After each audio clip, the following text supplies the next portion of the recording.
sakalam karunam samayadipate akilam karunam. Namaskaram. Namaskaram to everyone. Namaskaram. Firstly, it's an honor, Sadhguru, to be sitting here in front of you and being able to have a conversation with you. So, thank you so much for this opportunity, and good evening to one and all here. I have to admit that this is the first time I feel stage fear. I've never been camera conscious. I've never had stage fear, even in school. But I was just hoping that I don't get over-mesmerized and just don't forget the things that I have in my... I'll be looking away. Yes, please. and the questions that I have in my mind. So, shall we begin? Yes, ma'am. So, I was told that my topic or what we talk about is mission life today. And when I think of life, the first thing that comes to my mind is that life begins right in the womb of the mother, right? And each one of us takes birth in different kind of families, some poor, some very rich families. And they say that it's your past life that determines that. So what is that? What is your view on past life? And is it possible for every person to kind of get to know what their past was? No.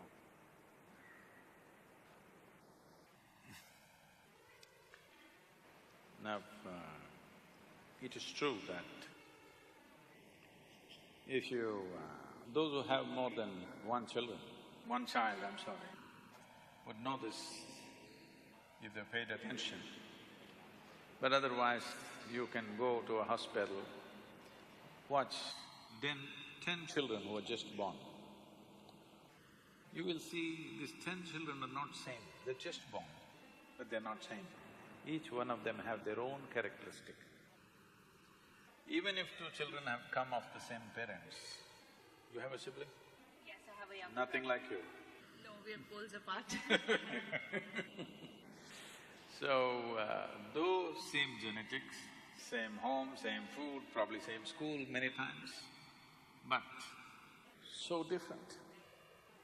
So obviously, from this we can assume there is some other data. Though genetic data is same, atmosphere is same, everything else, all the inputs are same, but there is some other data which is making you so different from your sibling, which is in every home, it is true. Very rare that two siblings are of similar nature. So obviously there is some other information which is making one person so different from the other. See, what makes you very different from another person is essentially what you remember, isn't it? Suppose I wiped out your memory and I wiped out another person's memory totally, both of them would act about similar.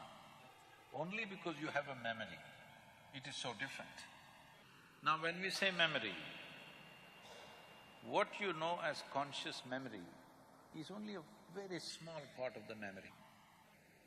Do you remember how your great-great-great-great-great-grandmother looked like?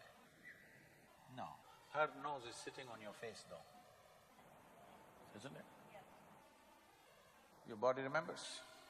This body remembers so much that you cannot even imagine, that much it remembers. So you can say this is just genetic. It is not just genetic. There are 8 forms of memory. These 8 forms of memory, in the yogic way of looking at things, we say this is elemental memory, atomic memory, karmic memory, genetic memory, and articulate memory, inarticulate memory, and conscious and unconscious levels of memory. So 8 forms of memory. You are normally conscious of only an extremely small part of your memory. How your forefathers were 1,000,000 years ago, still even your skin remembers what should be the tone, isn't it? Nothing forgotten. So there is a a tremendous amount of memory here. So what you're calling as karma, what you're calling as past life, there is memory. Past life is memory, isn't it? Right now what happened yesterday is only in your memory, it's not hanging anywhere here. So, does life go beyond the birth of this body? Definitely it does, but I don't want you to believe such things. Because the moment you believe such things, you start imagining things. This is gone crazy, particularly in United States. Anybody who says, if they like this person, oh, maybe our past life. 3 days of romance and then they realize there's no future. Right. So, if you start believing these things, your imagination will fly, it's no good. But if you access these dimensions, then it transforms you in a completely different way. Is it necessary for every human being to access these memories? Not necessary. Because most people cannot handle the memory of this life, they're freaking. Yes? True that. 10, 20 years of memory, they cannot handle it. If you remind them of 10 lifetimes of memory, what will happen to them? They better not remember. Anyway, a whole lot of things are being done in the… all imported from United States largely, about past life regressions and this and that. These are just psychological processes. With psychological process, if you go to a certain level, essentially you're going into analyzing yourself. With this analysis, you could come to some conclusion, some imagery, whatever. Through psychological processes, you can never, ever break through the barrier of memory which separates you from one life to another. Something deeper than your psychological structure has to be activated for you to know that. Is it possible? Yes, it is possible. But what is the purpose? Now there are some people on purpose now, it's said, I don't know how much or to what extent it's right, that certain people have patterns in their life, of say failure on work front or be it relationships or just they're lucky with certain things, unlucky, and then they're directed towards a direction that maybe, you've got something from your past life hanging on, and that's why they go into regression to kind of clear out those layers and auras is what I've heard. So how much is that true? See, essentially what you're saying is certain things going wrong in this life means you're in some way incapable of handling this life. Now I will hand you one more lifetime to you, will you handle it properly? No, that's definitely not the reason why you go there. Sometimes for spiritual reasons, to enhance certain dimensions, we do break through those things, but that is not at all needed for most people because their lives will get totally disturbed by this. I'm just saying, for example, it so happened, let's say you're walking on the street and… I'm just making this frivolous, okay? You're walking on the street and you saw a street dog and you remembered, oh, this was my brother in my past life. And you ran after the street dog, but the dog doesn't remember. You know what'll happen. So you should not believe these things. But does it exist? Definitely it exists. So the attitude that you must take is you do not believe these things, but you do not disbelieve these things. You don't mind. You clearly understand life is much more than what you think. So there could be any number of possibilities. If you want to explore, if you're interested, I can give you a method how to explore. But just believing something, because somebody says in your past life you were this, you were that, this will only destroy the present life, because you will go from reality to hallucination. Right. But as long as it's just to get an idea, just for fun, inquisitiveness sake, then it's fine. No, it can get you into serious trouble. Right, but then you do agree that there are soul connections, like the souls remain the same around. I mean, that's what I've heard, that people say that your family or your near and dear ones… Which one are you talking about, the right one or the left one? The souls? Yeah. Well, both. They were together in the past life. So I'm talking about both together. So you already found your soulmate, huh? right? I think only in my slippers I found my soulmate. So does that happen? Like they say that your friends or your families or, from your past lives to now, they remain the same, or the souls around you are the same, or maybe in form of your friends. I would advise people to make new and numerous and new friendships now. Even for lifetimes, if you can't make new friends and the same idiots are going with you every lifetime, really sad. you must be in a terrible condition. Yeah. I know you come from a profession where people used to sing Janam Janam all the time, but not anymore. No. We just make them believe on screen, trust me. Not anymore, right? No, only on screen, Only we in still make them believe. 70s Janam Janam happened, not anymore. Even now we dance around the trees and make them believe that that exists, but the reality is quite different. Okay, so, karma is something that's always been a very intriguing factor for me, because you say what goes around comes around, and your karma comes right in front of you. Still, I always feel that in a country like ours, there is so much that people get away with, in terms of corruption, in terms of crime, or power takes over. Where does karma come in? Is karma limited to only poor people, and it doesn't apply for the rich or the powerful? See, this is a very, unfortunately, a simplistic representation. You are suffering, so it's your karma. I think if somebody is suffering, to tell him, it's your karma, so you are suffering, is not some great insight into karmic substance of that person. It's just that you lack humanity. You're going through something painful, I say, oh, it's your karma. This is lack of humanity, not some insight into life or such. Let's understand what is karma.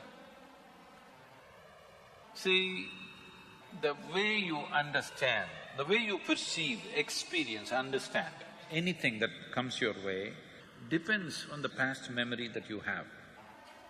For example, what kind of music do you like?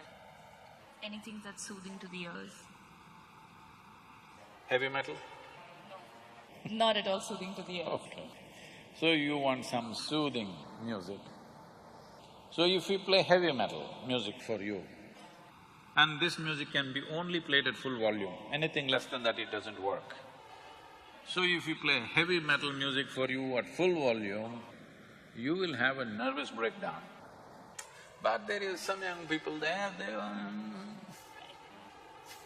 same sound. In one person's ears, it becomes music. For another person, it's noise. So, how you recognize a particular sound, this is your karma. This is why in this country we told you, when we say karma, we did not say that you need to be punished. You're suffering, you're being punished. This is not the karma aspect. Karma means action. We are performing 4 dimensions of action right now as you sit here. Physical action is happening, mental action is happening, they're saying you're very brainy. They're putting pressure on me. Emotional action is happening, energy action is happening. These 4 dimensions of activity, today, from the moment you woke up till this moment, how much of these 4 karmas are you conscious? I guess the physical karma, because your physical action and the mental action. To what extent are you conscious? Don't calculate, I'm telling you, it's well below 1%. I'm sure. So, when only 1% of your activity is conscious, your life is accidental, that's what it means. Let's say you drive on the street. You drive for 10 minutes. On the Visakhapatnam streets, they're not too bad. Roads are good and traffic is better than most of the places. In this city, you drive for 10 minutes and for only 1% of the time you keep your eyes open, rest of the time you drive with your eyes closed. It's accident, not accidental. No, sometimes people are compassionate, they may make way for you. So, it's not accidental, it's an accident, it's going to be a crash. 100%. Yes. So that is what is happening with life. This is why so much stress, so much fear, because largely it is happening unconsciously. What you're doing, what your body is doing, what your energies are doing, what your thought is doing, emotion is doing, very small speck people are conscious of, rest is unconscious. If you increase the size of what is conscious, suddenly it feels like everything is in your hands. If you can consciously conduct your body in every way, 15 to 20% of your life and destiny will be in your hands. If you can consciously conduct the thought process, 40 to 50%. Along with thought, emotion also, if you conduct it consciously, anywhere between 40 to 70% of your life and destiny will be in your hands. If you can conduct your very life energies consciously, 100% of your life and destiny will happen the way you want it. If you become available to a dimension of intelligence within you which is beyond you, which is… we call it chitta, you can call it grace, you can call it whatever. If you become available to grace, you not only are in charge of your life and your destiny, you can also take charge of the life and destiny of 1,000,000 people around you. This is available to a human being. Will a human being explore these dimensions, or do they want to just eat, sleep, reproduce and die one day? It's up to them.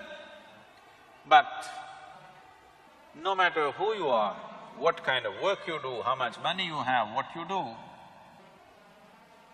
you can try to forget it, but mortality is hanging in your face, isn't it? Most people don't get it unless a doctor gives them a terrible diagnosis or they get very old. But isn't it true, as you inhale and exhale, if the next inhalation doesn't come in, you're gone, poof. So fragile this life is. At the same time, it's so sturdy, how many things a man can do? But, woof, it'll be gone. When we are here, we think we are everything. What we don't understand is, as you sit here right now, countless number of people have walked and sat on this planet like you and me. Where are they? All topsoil. We're mere particles. We're mere particles which Yes, are just… unless… this will also become topsoil, unless somebody chooses to bury you real deep, fearing you may rise from the dead. You know, there have been instances… Yeah. Can I tell you a joke? Sorry? Can I tell you a joke? Yes, please. This happened. There was a couple in Texas, over 70 years of age. It was their 40th wedding anniversary also. They've been planning, they've been always wanting to go to the Holy Land of the Jerusalem. But being in business, children, this, that, they never made it. Over 70 years of age, now they got the opportunity. Both of them went. They were overwhelmed by the whole situation there, they walked the streets, they walked in the street where Jesus is supposed to have walked. You know, Jerusalem reeks of history. Every stone, every cobblestone reeks of history. Then they went to that place where Jesus is supposed to have walked upon water. They were completely overwhelmed, thoroughly enjoying their trip, but unfortunately, the lady had a heart attack and she died. You know it happens. Then he was making preparations to take the body back to Texas.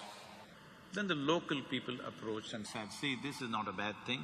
Your wife has died in the Holy Land. This is the place to die. So there is no need to go to Texas, and above all, it costs you $18,000 to transport your wife's body to Texas. We will do it here. $18,000 plus local charges there. So for you, a special price because you are from Texas, $20,000, we'll do everything. The man thought about it and said, no, I will take her to Texas. They said, no, no, no, you are under stress, you know. Please don't torture the child, whoever.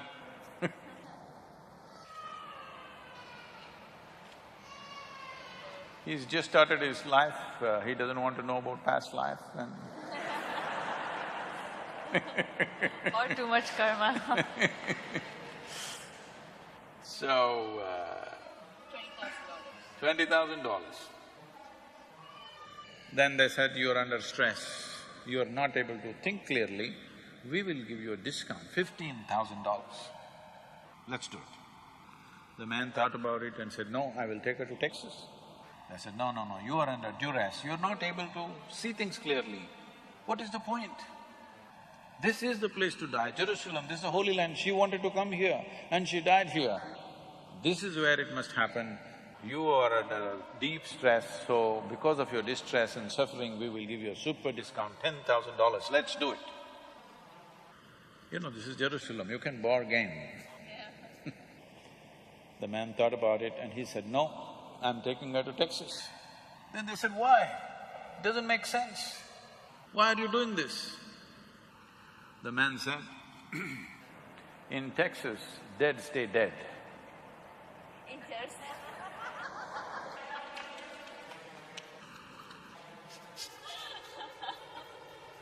Well, he didn't want to risk it. So, we are sitting here right now. We will fall dead and become part of this earth. Somebody else will be walking over it in no time. It's a brief life. It's a very brief life. Especially if you're joyful, it's a very, very brief life. Have you noticed this on a particular day? Yeah, happy days just pass. Happy days just go this. like a moment, miserable days take a long time. So only miserable people can have a long life. If you're joyful, before you know what hit you, it gets over. So in this brief life, is it not important that extremely brief life, for the immensity of what a human being can be, this time that's allotted for us is too little. But in that people get bored and they kill themselves. Very unfortunate. Without ever exploring the nature of what this life is about.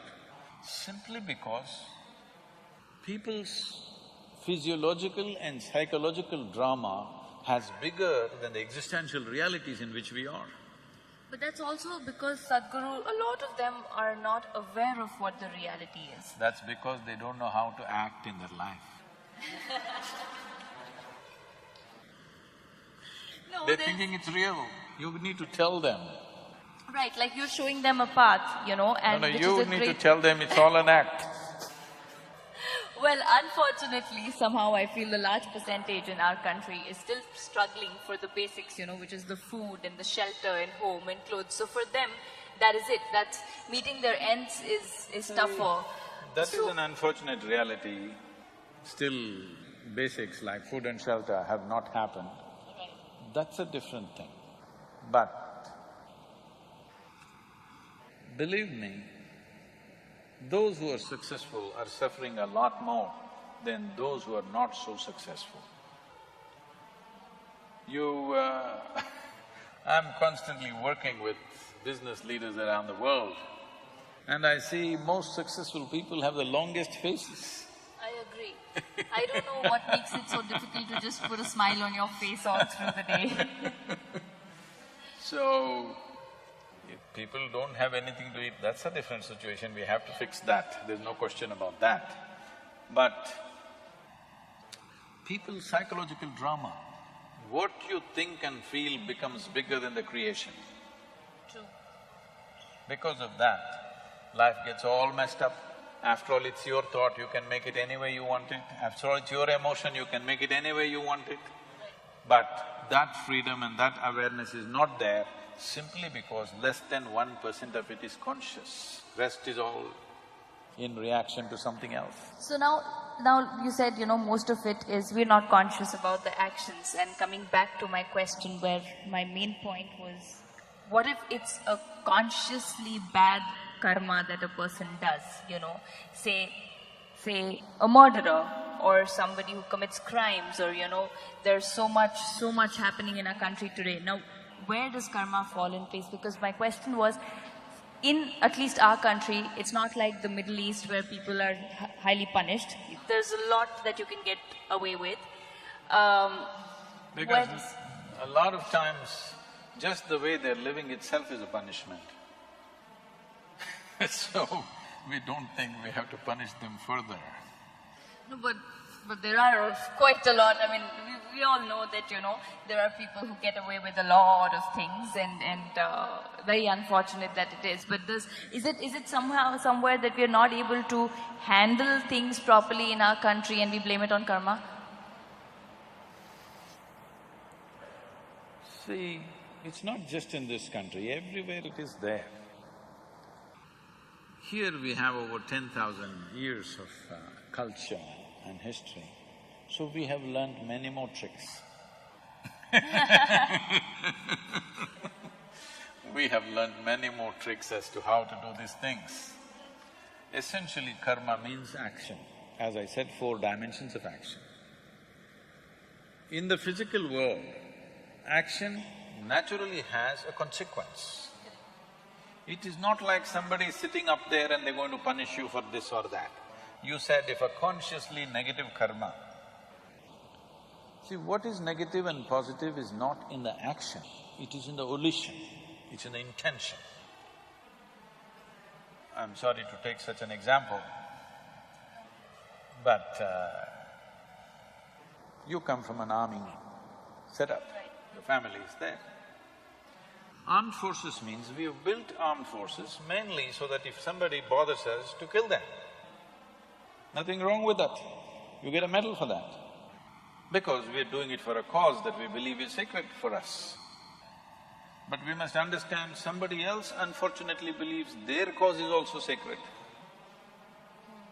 So don't take karma there, because there are many people who believe what they're doing is God's own work and they're willing to die for it. But it's against us, so we don't like it. Well, we didn't start the problem, that's our argument. That is at the level of political, social situations, yes. But now you're talking about an inner situation.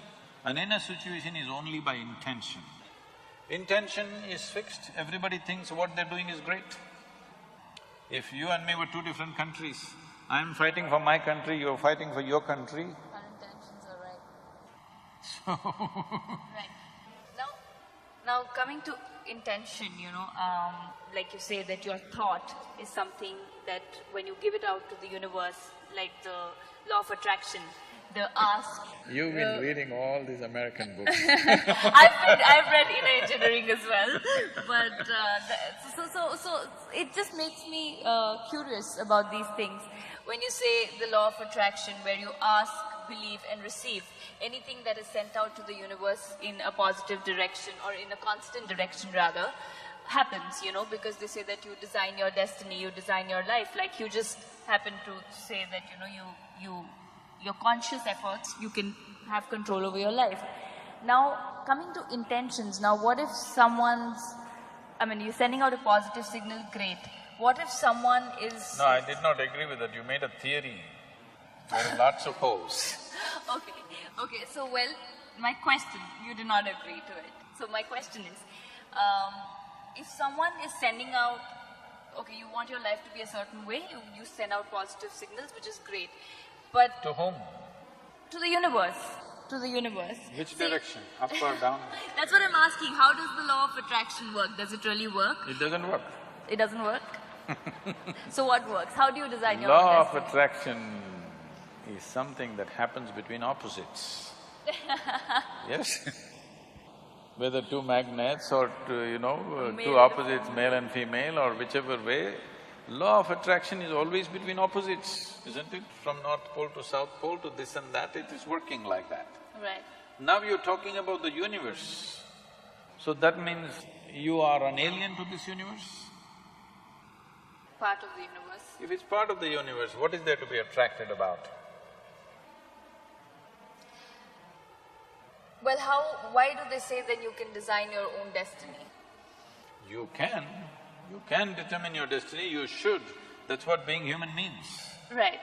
See, if you had come here like any other creature on this planet, they have compulsive cycles. They live by that, it's okay for them, because that's all they're capable of. Once you have come as a human being, everything that you can do, actually if you look at your life, you're not doing anything very greatly different from what the other creatures are doing. They are born, you are born, you grow up, they reproduce, you reproduce, they die, you die. Nothing very different. But these same simple things, we can conduct them consciously. That is the significant thing about being human. The moment you conduct it, let's say you conduct your hand consciously, now this hand will do what you want, isn't it? You won't simply sit here and do like this. Now hand will do what you want. Suppose you conduct your thought consciously, now your thought will do what you want. If your thought was doing what you want, how would you keep yourself blissful or miserable?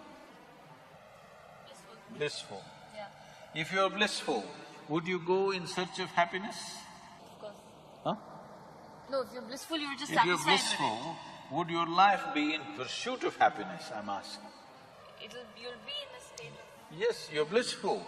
So these things that people think are the greatest things in their life, to be peaceful, joyful, nonsense, wouldn't mean a thing to you, because you're blissful. But you can't say that to them, they'll feel insulted. You have to… You have to play the tunes. But essentially, if your thought and emotion was taking instructions from you, you would keep yourself in the highest level of pleasantness, whatever that is, isn't it? Correct. Yes. If that happened, your entire life process will come to an ease, total ease. Right now this is because you're a crouching tiger. You have to go get something, always. There is nothing to get. If you sit here, your life is complete. Now it's at ease, total ease. When it's in this kind of ease, it will become perceptive. Now, just pursuing a profession, making money, or even being joyful, or being loving, or falling in love, nothing means anything to you, because just sitting here, the highest level of pleasantness is happening to you. So what would you do with that life? Naturally, you would explore something that is not in your perception right now. This is how spiritual process begins. This is how you take charge of your life. Now you wish for something, it happened. I want you to know this. For most people, at least 50% of what they wish happens. It is just that they are focusing on a few things that did not happen. If you want to be fair, in a reasonably well-settled society, 90% of what they wish happens. It is the 10% they're complaining about. Yeah. Hello? Isn't it so? Yeah. 90% of your life is happening the way you want it. The 10% you're cribbing, you're never enjoying the 90% because this 10% did not happen the way you want it. Yeah.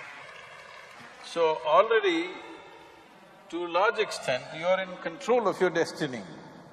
A little is going off, but that little can bother you. It's like you drove 100 kilometers properly. Let's say you have to drive 100 kilometers. 90 kilometers you went properly where you want to go. At the 91st kilometer you crashed. Still it's not good, isn't it? Yeah. So that's why they're complaining. I'm not saying they're complaining for nothing. Because at 90 kilometers everything went well, just before reaching something crashed. So they still suffer for that. Now, right now this is because situations are happening around us. Not all situations will ever happen the way we want it. Because situation is not just me. Situation is so many people involved, so many forces involved. All of them need not happen my way. But if I am happening my way, I'm blissful, okay? Whether the golf ball flies straight or goes into the mountains, I'm still blissful. Right. As long as you're playing golf. Even if I'm not playing. Right. So now coming to this, now as long as things happen your way and you're on your own path and you're blissful and positive. No. I'm not saying as long as things happen your way, you will be blissful. If you're blissful, it doesn't matter which way it happens. Right. Whichever way it happens, you're blissful. Right. See, this is essentially, the world has put cart before the horse. You tell me, it is easier to take charge of yourself or it's easier to take charge of all these people? It's tougher to take charge of yourself, Oh, you can take charge of these people, try. No, because people… No, because why I'm saying that is because people don't realize that they need to take charge of themselves and are out there to take charge of societies and communities and people and trying to change others. No, right now, you're sitting here. To myself. Is it easier to take charge of yourself or take charge of all these people? Myself. Yourself. You must first do that, no? What is simple and easy? If you take charge of yourself, let us see how much we can get cooperation from these people. Now, when you say you're in pursuit of happiness, what this means is, you want all of them to function the way you want. Then you will be happy. Now when we say, if this happens, I will be happy, if that happens, I will be happy, what it means is, the world should function, the universe should respond your way. That's not what I'm saying. No, I don't believe in that because that's trying to put conditionality into everything that, this is how it should function according to me. What I was saying was that, say, okay, for example, a very basic example of somebody wants to be an actor or somebody wants to be a cricketer, and I'm taking a very basic example of what you want to do in life. And you work… Let's say it did not happen. It did not happen means what? People did not like your acting or the selectors did not like your cricket, something happened. Right. So what you want did not happen. Can you still sit here blissfully? That's a question.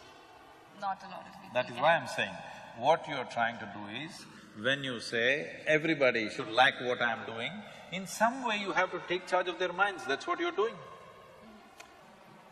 In some way, through your cinema or whatever, in some way you're taking charge of their mind and doing what appeals to them, and that's why it's working, isn't it? Otherwise it won't be working. Right. So, which is easier, taking charge of this or taking charge of them? This. If you take charge of this, now you are not in pursuit of your happiness, you are not tense about anything, there is no, sword hanging on your head. You will do everything to the fullest, to the hilt, because you don't care what happens.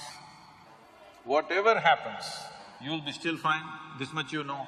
Now you will naturally do everything wonderfully well because there's absolutely no concern, because you're not a vested interest anymore. You will do what is needed without any effort. So, what somebody thinks is a great circus and a feat, you will do it joyfully, playfully. So, well, you just completely negated the fact that there's no law of attraction. There is nothing like that. There is, I'm sure a lot of people are attracted to you. Not that law of attraction of the universe gives you what you want. But anyways, No, where is the universe, I'm asking? Right here, we are a part of the universe. When Adi Yogi was asked by the 7 sages who are today known as the Saptarishis, they asked, where does the universe begin? Where does it end? How big is it? What is it? So he laughed and said, I can pack your entire cosmos into a mustard seed. That's a very efficient packing, isn't it? Very, very. So, because what you think is time and space is because of the nature of your mind. What is there, if you transcend the limitations of your own logical mind, what is there is here is there, what is then is now, what is now is then. Everything, time and space gets all mixed up in your perception. Right. So, when this happens, now you won't be talking to the universe. Those who are not on talking terms with their neighbors talk to the universe. Right.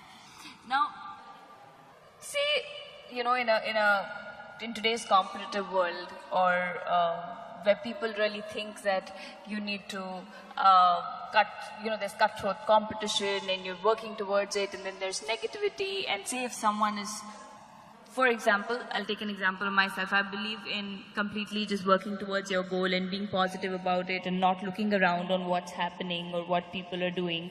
So my question is there's a certain positive energy that you are surrounded with.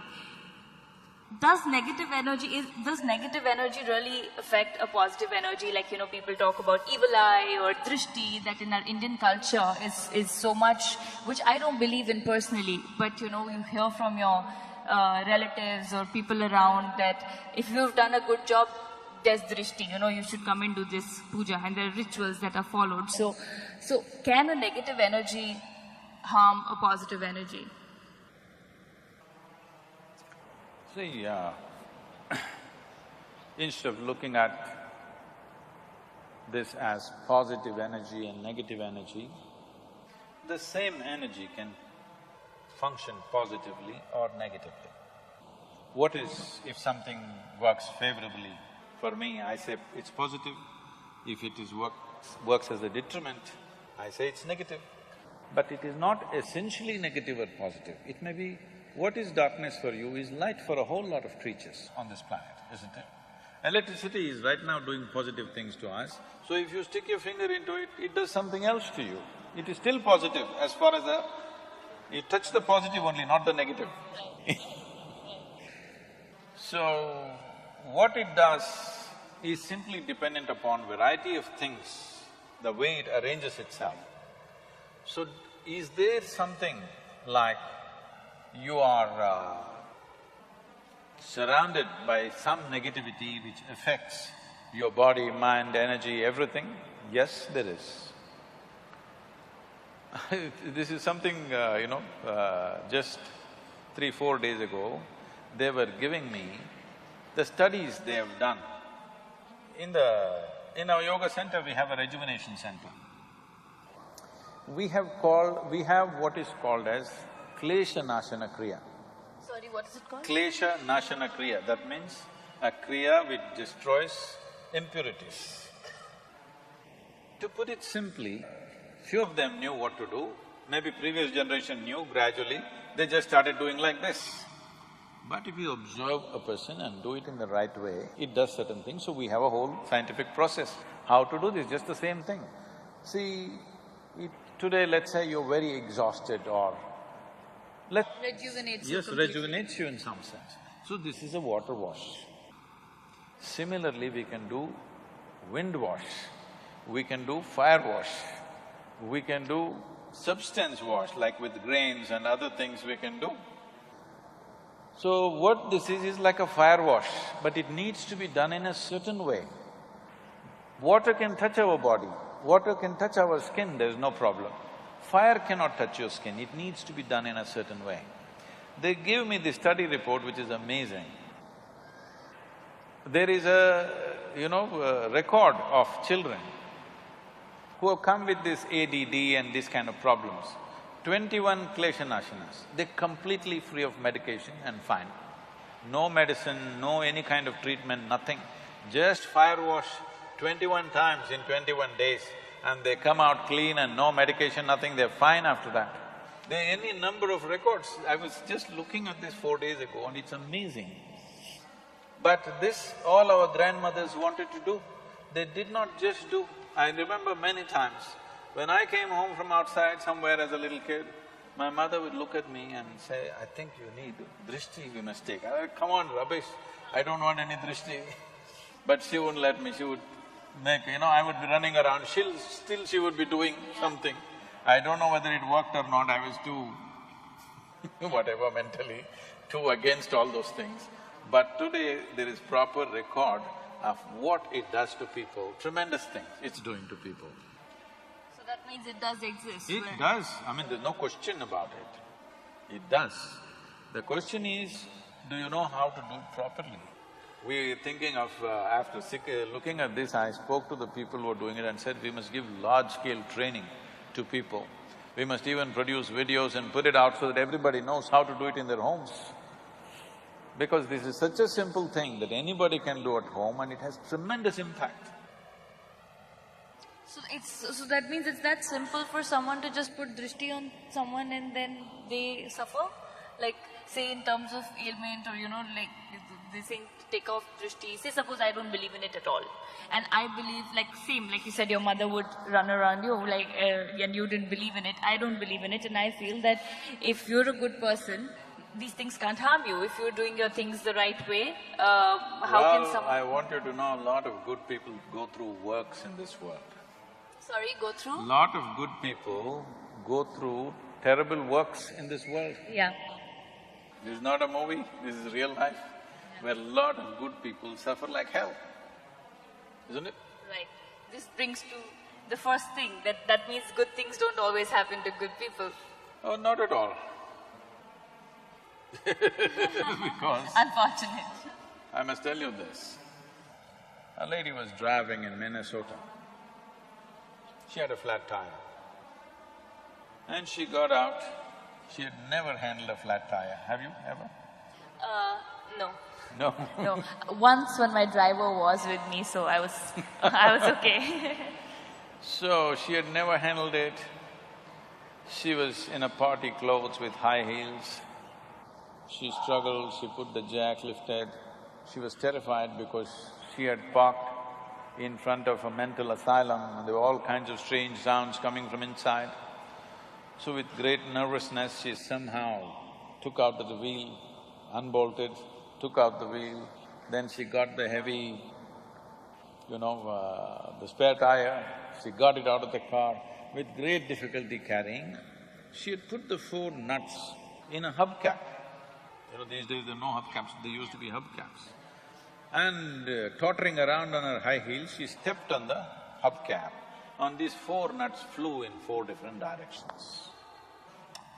Now she did not know what to do, no nuts, how to fix the wheel. She just stood there dejected. Then from the 3rd floor of the mental asylum, a young man who was there called her, "Hey lady." She looked up terrified.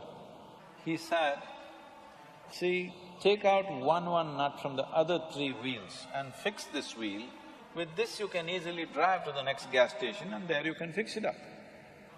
She did just that.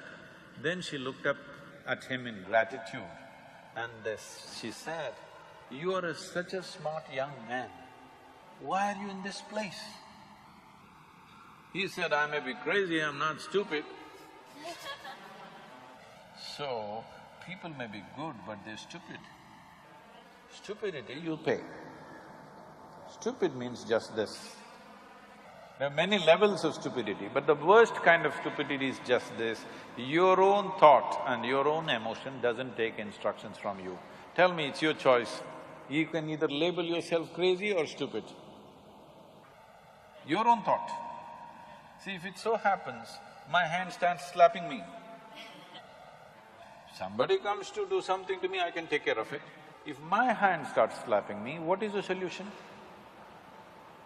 Nothing, you're just crazy. Yes, you get slapped all the time. So most of the time, this is all that's happening to people, is their own thought and their own emotion that's freaking them all the time. Who else is poking you? Right. When was the last time somebody poked you with a dagger? Hello? When was the last time? Nobody ever poked you. She's saying no, even if you're in politics, nobody poked you. But you are busy poking yourself all the time.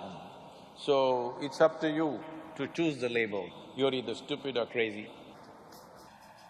None. Would want to choose none. Okay. So, my next question is about astrology. As to… All this time you're talking about taking charge of your destiny. No, that's what I want to know, that does it really exist? I mean, to what percent Is it actually relevant? Is it true? Can people really tell your future? Because I am somebody, if somebody says, you can't do this, and I really want to do that, I'm like, hell yeah, I'm going to change it and I'm going to be able to do it, whether it's my work or my workspace or whatever. So how much of astrology is true? How much of people can predict your future? Is it true that we are born with, you know, a certain life that people predict?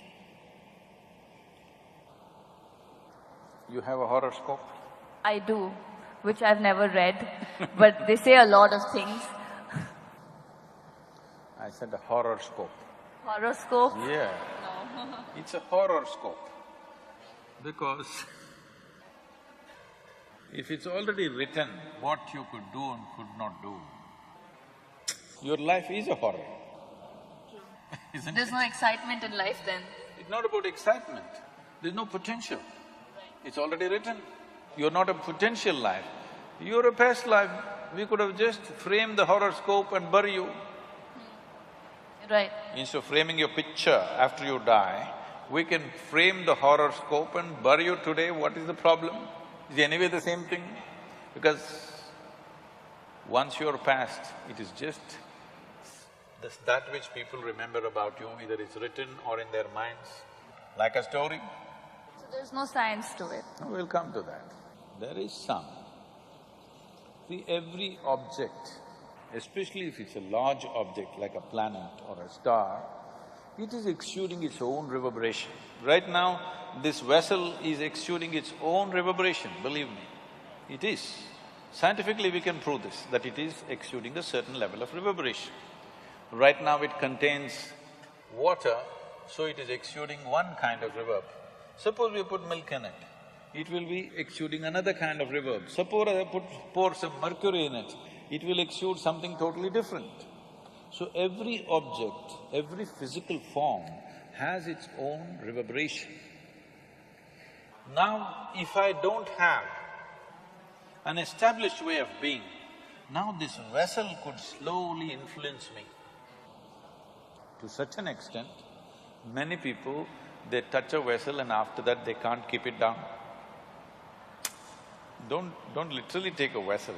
Many objects, they touch it and after that they can't keep it down, isn't it? Because without the reverberation of that, they cannot exist in many ways.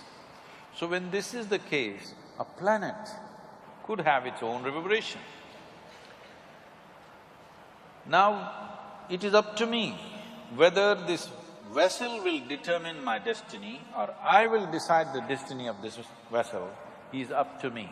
Because, I'll ask you a simple question, between inanimate objects and human consciousness, which do you think is of a superior dimension of function? Of course, human being, isn't it? In a way, this is also a piece of the planet, it's just earth, isn't it? It's just the soil. Either we get it now or one day we'll get it from the maggots, but it is the soil. But here it reverberates in a certain way because it's conscious, it's intelligent, it's many things, very brainy. Hey, you got a certificate, I don't have, so I'm using it. You have a certificate from the world, everyone's here listening to you. So, this is conscious. This should determine the nature and the destiny of the inanimate object. When I say inanimate object, what you call as a planet, all the 9, 11 planets are also inanimate. Yes, they're big, but they're inanimate. The stars that you're talking about also are inanimate, and many of the stars that you believe are there are not there, actually. Yes, many of them are actually not there. They died long time ago. Because it takes light years for the light to reach you, you think it is there, but they're gone many million years ago. So, inanimate objects should decide the destiny of human consciousness, or human consciousness should determine the destiny of inanimate objects, which way it should be. This should decide, isn't it? But right now, a whole lot of people are allowing inanimate objects to decide their destiny. They definitely have an influence. Will you allow it or not is the question. Do you know that On full moon nights and no moon nights, we are on the coastal city, the waves are coming up, tides. Do you also know, people if they are psychologically disturbed on those days, they become much more disturbed? Yes? I'm asking you, this is between you and me. Do you go crazy on full moon nights? No. No? I never go crazy. I find it hard. So that means the full moon, which has such a big influence on the ocean, such a big influence on that person who's mentally fragile, has no influence on you. So, the thing is whether you are going to allow it to influence you or will you influence it, is the question.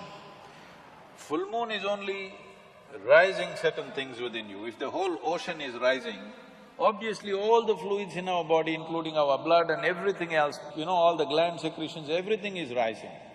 It doesn't create madness. If you're little crazy, it'll make you more crazy. If you're joyful, it'll make you more joyful. If you're loving, it'll make you more loving. Whatever you are, it enhances you a little bit because it's pushing it up. Over 70% of this body is fluid, isn't it? So if the ocean is rising, is nothing rising? Definitely something is rising. So full moon day means, in this country, full moon days and new moon days were the real holidays. Because it has something to do with our life. On that day you go to the temple, on that day you meditate, on that day you spend with the family, all kinds of things. This was important. We took away that science because our bodies and our existence is very deeply linked with the solar system, the way it functions. But will we ride the cycle or will we be crushed by the cycle? This is a choice that we have. If you learn to ride it, it'll be fantastic. If you don't learn, of course they'll crush you. So it's all about the willpower and the internal… Conscious, being conscious. She's saying we have spoken enough. Oh, okay. She's saying we have only 20 minutes left.